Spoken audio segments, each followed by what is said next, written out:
Depression in Kenya speaks Kiswahili, but we pretend it only understands English. Mental health? Hiyo ni mambo ya wazungu. And yet, we bury sons who smiled yesterday, who updated WhatsApp status with laughing emojis, who double-tapped life like it wouldn't double-cross them. I watched a friend laugh on TikTok at noon.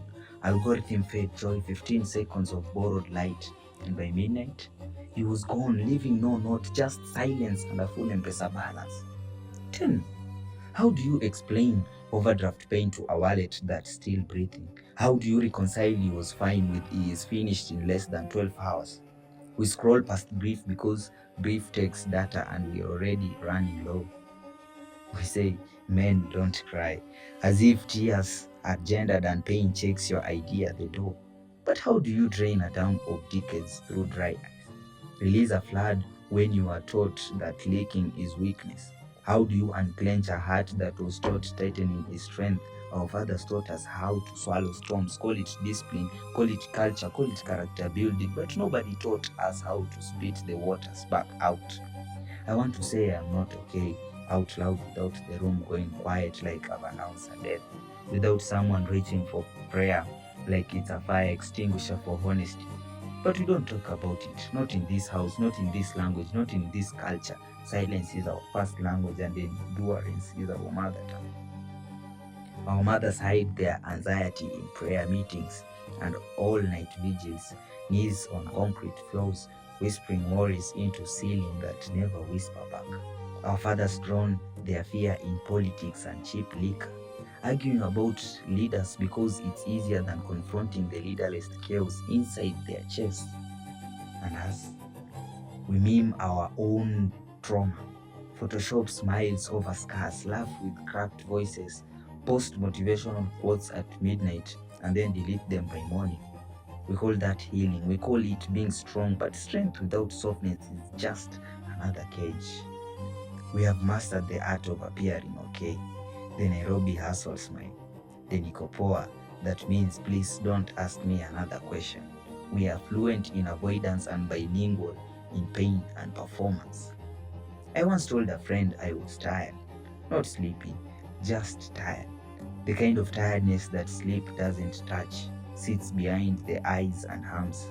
He replied, bro, utakuwa sawa, and then changed the subject because we are trained to patch bleeding souls without motivational quotes and gym memberships.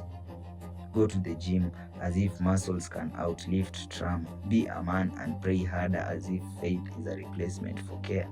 Sometimes you need a therapist more than a sermon. Sometimes demons don't leave when you fast, they just get quieter, take notes and come back louder after amen. We confuse coping with curing, silence with strength, and survival with living. And it's not that we don't want to heal, it's that healing feels illegal here. Mental health clinics look like prison, cold walls, colder stairs.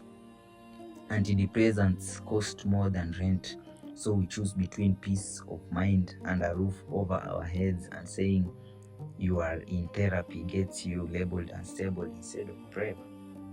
We are a generation in therapy, loving through broken system while smiling through court cases and lost tenders, through inflation that eats dreams faster than it eats salaries, taking antidepressants with porridge and prayer.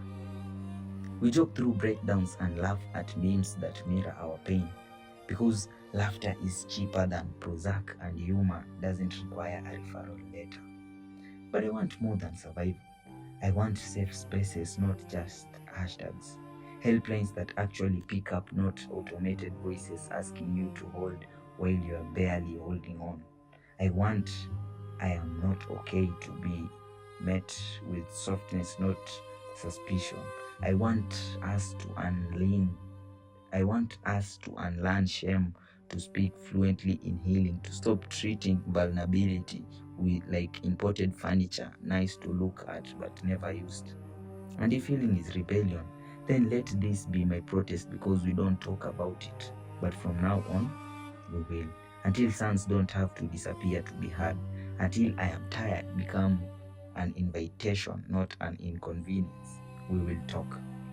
And talking will be how we live.